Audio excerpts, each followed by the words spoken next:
So my name is Dennis Gill with the Americans in Wartime Experience. Today's date is 11 April 2022. And I have the pleasure of sitting down with Donna Houle in Arlington, Virginia. Thank you, Donna, for sitting down and talking to us. Will you just give us a real quick background on yourself? Where were you born? Where did you grow up? That kind of thing. I grew up in Manchester, New Hampshire. The fifth child of five. I went to mostly Catholic school, grade school, and high school, and went to New Hampshire College. Right. Any extracurricular activities, anything, hobbies or sports or groups you were part of? Yeah, I grew up, my brothers and sisters were all very close in age, and I played baseball I was the very first girl in an all-boys Little League. Okay. Yeah, and then as I grew older, I joined student council for junior high and high school. Oh, very good. Mm-hmm. What brought you down to Virginia? Right out of college, I joined one of my sisters who had graduated from Catholic University, and she was working with the Atlantic Council of the United States, and she needed someone that could work along with her to do a program that went to every NATO nation and brought in young leaders from each NATO nation to get familiar with the United States and meet their counterparts in the United States. And we traveled across the US and then into Europe, and we even crossed into Eastern Berlin. So it's like we did many, many things to get the most quintessential American things. The American Stock Exchange, we went to a cattle farm, went to NORAD, did all these really interesting things. Yeah. Mm-hmm. When you were in high school, what kind of extracurricular stuff were you involved in? I was on student council. Okay. Did I play softball? I don't think I think I tried to play softball, but mostly like student council and things like that. Right. Mm-hmm. So you're down here in Virginia, you now work with an organization which is called what? Well, our legal name is Women in Military Service for America Memorial, okay. And we've rebranded our name so that it's easier for everyone to understand, and we are the Military Women's Memorial. Okay. And I'm in my 25th year here. Wow. What brought you to them? How'd you get involved? I was hired. I had worked over at National Rehabilitation Hospital over at the Washington Hospital Center in their development department, and I had heard from a colleague that this nonprofit was being created, and this woman named General Vaught, Wilma Vaught, was looking for people to help her in her development of the nonprofit and the opening of this new national monument to honor women in the military. Okay. And I applied with her, and it took 3 months to get hired, but I was hired, and I am civilian, so it is a unique position, and I joined their development team. And while in that capacity, we were just getting ready to open the actual memorial, so I had started just before the memorial opened, and there was just so much to do that I offered my services, saying that I can work from anywhere. I can help the woman that was hired to be the director of the memorial run the memorial.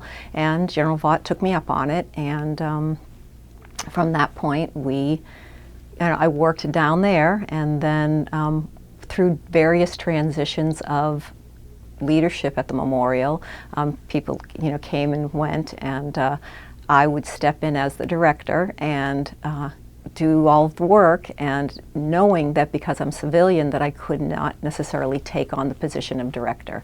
And I had done it so often and then done it well that General Vaught said, you deserve it. You do the job, you deserve the position. And so for 25 years, I was the director at the memorial. Wow. Yeah, I've just been promoted and brought up here to the foundation office, doing similar work, just more so like the larger engagements and potential impact for the memorial. Right. So you've been involved with the memorial since the very, very beginning. Well, there were years way before me, Okay. but before the memorial was open. So Gotcha. I joined while we were still raising funds and planning the dedication.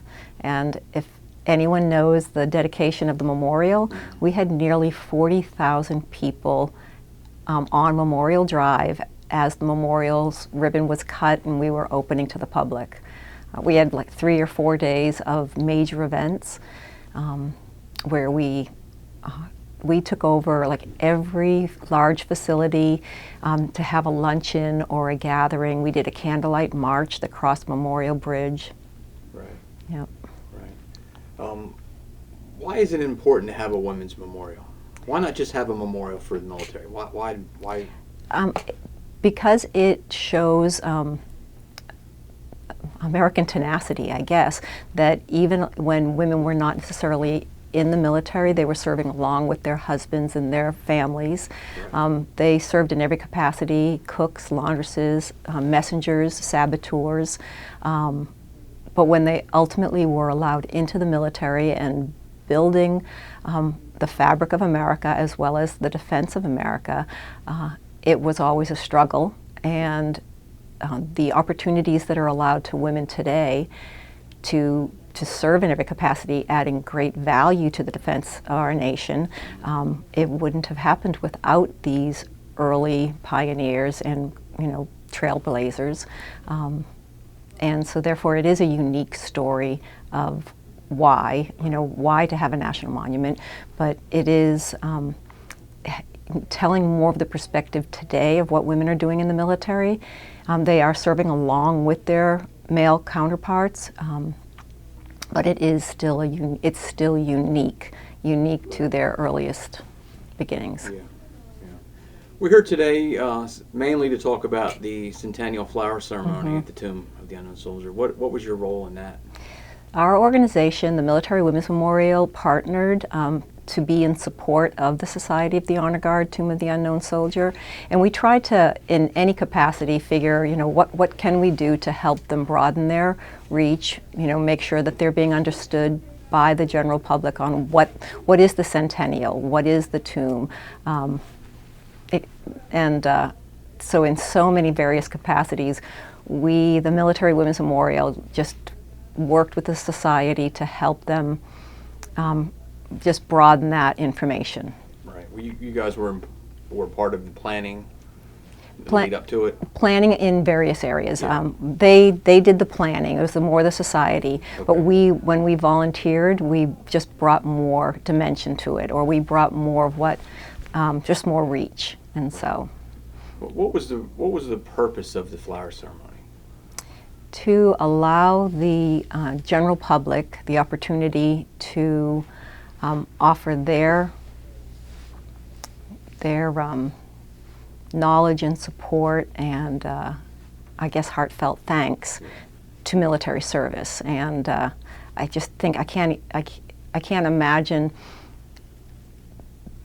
They had never had an opportunity to actually, approach the tomb or lay a flower. I mean, you can lay wreaths and you can do things upon schedule and upon organization, but the general public to be given the opportunity is just quite amazing. Right. Were you ever a part of a wreath line ceremony? Well, working at the Military Women's Memorial, I facilitated a lot of them. So we have an annual Memorial Day and Veterans Day program, but no, I had never myself laid a wreath for someone that I loved, or, I have spoken at our ceremonies. We offer an opportunity for the general public to put a flower down on our pool. So an annual Memorial Day program, we would take the rose petals of roses that were dedicated on the Congressional Women's Caucus, do a congressional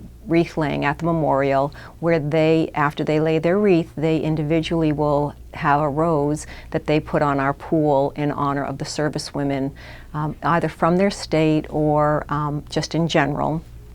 And we take those roses and we take the petals and we keep them until Memorial Day.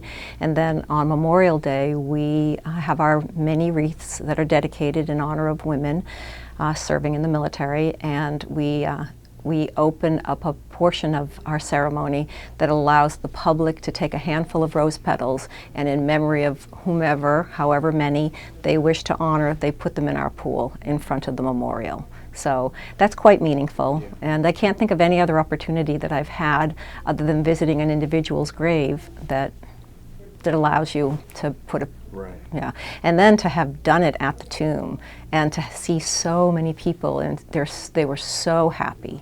They were so happy and so privileged. They felt privileged to be able to participate. Yeah. Tell us about those 2 days. Ah, they were amazing. I mean, you know, when you're volunteering and you're helping organized, like it's just because you wish to do everything that you can to assist in making something happen. But then when the day comes and it was just so overwhelming to see the numbers of people, the families, the business people. I mean, that was something that struck me, that I was in line and there were so many businessmen and women in suits that had, you know, stopped their meetings, changed their schedules, and went to Arlington Cemetery to lay a flower and to participate. And you know, so you're standing in line, you're meeting people, and you're like, okay, I'll take a picture of you. Would you, you know? And then so you're meeting them, you're getting their phone numbers, you're hearing their stories, and they're telling you how meaningful being in line, approaching the tomb, putting a flower down. Yeah. What were the crowds like? Lovely, massive, lovely, friendly, gracious. They were polite. They were joyful. Then when they would approach, they would become silent and solemn and respectful. Excuse me. Were there any individuals or groups that stood out? You know, as I look back at the pictures, I see the families with their newborns, and you know, every age too. So like people with people with disabilities, people with, you know, bodies that just didn't move so easily, standing in lines, being escorted to the front, or you know, taking on the pressure of waiting in the lines so that they could do this.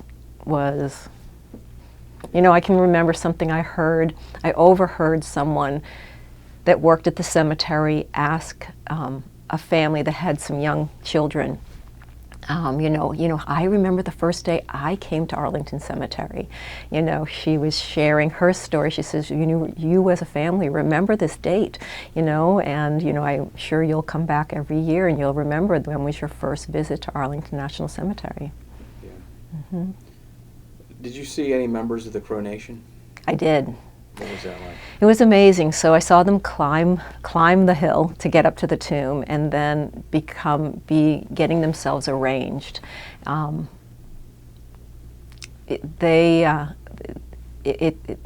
history that I didn't fully know until I started just recently visiting the tomb and reading and being shown some of the exhibits up at the Tomb Museum. That Pleniku, I can't think of his rank, you know, Chief Pleniku, and the commitment by the tribes, and that they were part of the unknown, you know, bodies that were to be, you know, inurned. So that was I didn't understand all of that, and so their love and commitment of our country and their country, and the ceremony, it was beautiful. You got to lay a flower, I'm assuming? I did. Yeah. Tell us about that experience, because you're on hallowed ground at that point. I took it very seriously and contemplated, and it was solemn, but I was so proud to stand on the plaza, to honor our military, to, you know, when I think of it very much as honoring our military and their families and their, you know, their entire communities, and very much so the sentinels and all the tomb guards and the military that support the entire tomb. Yeah. Tell us about those sentinels, the honor guard, the tomb guards. the more they were they were placed in a situation that's different than they normally are, right? People are close to them. The mat was moved. I mean, everything was different. They're very regimented and routine oriented, and everything was different that day. How did they perform? Well, I mean, you wouldn't know anything. I mean, other than seeing the carpet that's moved, and you can tell, because you can tell by the fading of the stone. They are just such professionals, and they don't let anyone see anything, and it is just amazing, and it is a life moment for any individual to see them walk the mat, to see them pay the respects and to protect the tomb, and to watch them do it. And one does not know what's going through their head because they are exact. And being given the opportunity to be so close, because the audience, we are so close, and to see them also then pick up the flowers and move them, closer to the tomb was amazing. And to just see it grow every day, and then to finally see what the final, wreath around the tomb looked like. It was amazing. I mean, I also loved seeing the flowers build around the tomb, but I also liked them seeing in the straight line on the mat. Right. I think it's really quite amazing. Yeah.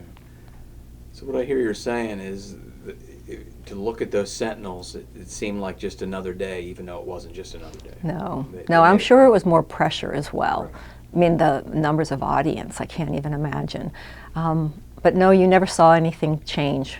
You didn't see anything different. It was just, I mean, watching the male, female sentinels are quite amazing too, but I think they're just team, they're all doing the same thing. Right. Right. Do you think that day accomplished what it set out to accomplish, or those 2 days accomplished what it set out to accomplish? I do. I can't imagine that it missed anything. Opening it to the public, I think we could have allowed the public to know a little earlier, just so that people could have planned a little more.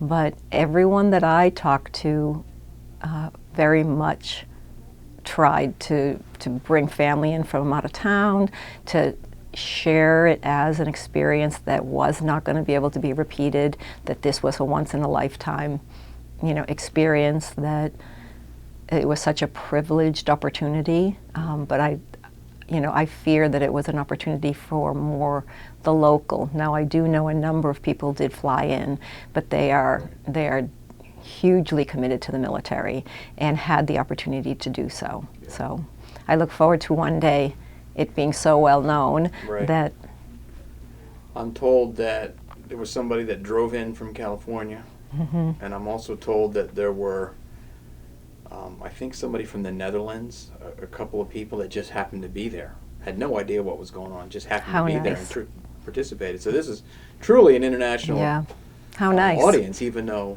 maybe it wasn't publicized. I'm certain that if they had the statistics, meaning ANC or the society, that they would find that it was very far-reaching. Because Arlington Cemetery on its own normal day on a good summer day, gets up to like 10,000 people a day.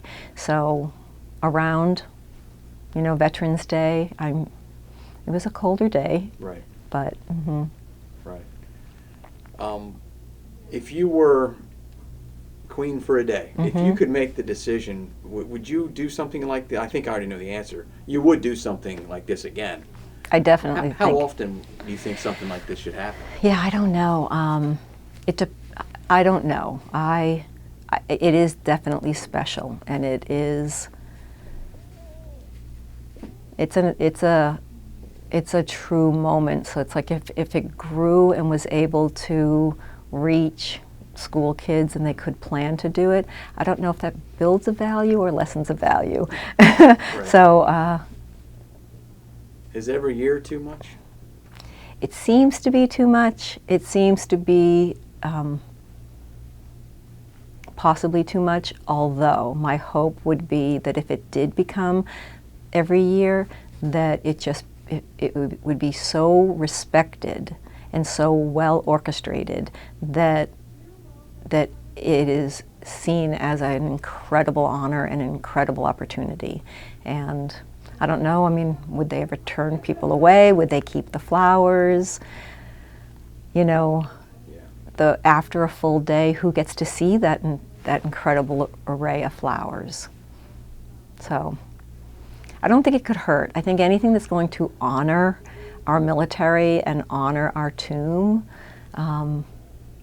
can't hurt. Right. Mm-hmm. You clearly have a commitment to the military and honoring those who've served. Did that day, those 2 days, did that strengthen that commitment? Yes. Yeah. I mean, I still feel very honored to volunteer and work with the society to help.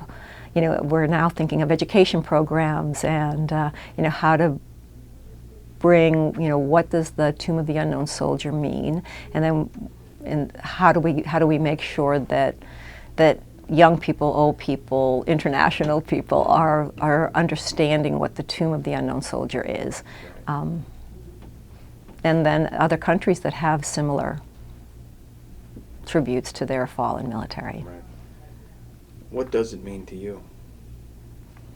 It means all of it, all of the honor of our military, not just our fallen and not just our unknown, but very much the service of our military, the support of their families, and the support of their communities. Is there anything that you'd like to add that we haven't mentioned and haven't asked? No. Just very, very proud to work with the Military Women's Memorial and volunteer with the society. Yeah. Mm-hmm. Well, we're proud to be part of this as well and document this because, again, this is a 2-day event and you don't want it to fade in people's memories. And by documenting these stories, your experiences and others, it helps hopefully continue on. Well, I think it's very important that your organization is doing this. Recording this into history, I mean, I'd like to expand it. I'd like us to be thinking of, you know, who are the non-military people that were in line, or the military organizations. You know, you think of the Gold Star Mothers, you think of so many different organizations to interview, and so I can think of a few more. Right. I think it's very important to the fabric of the history of America to record it. Well, on behalf of the Americans in Wartime Experience, I thank you for sitting down and talking to us. I appreciate you taking the time. And thank you for your service. I mean, you continue to serve and honor the veterans, and that's much appreciated. Thank you. Well, thank you.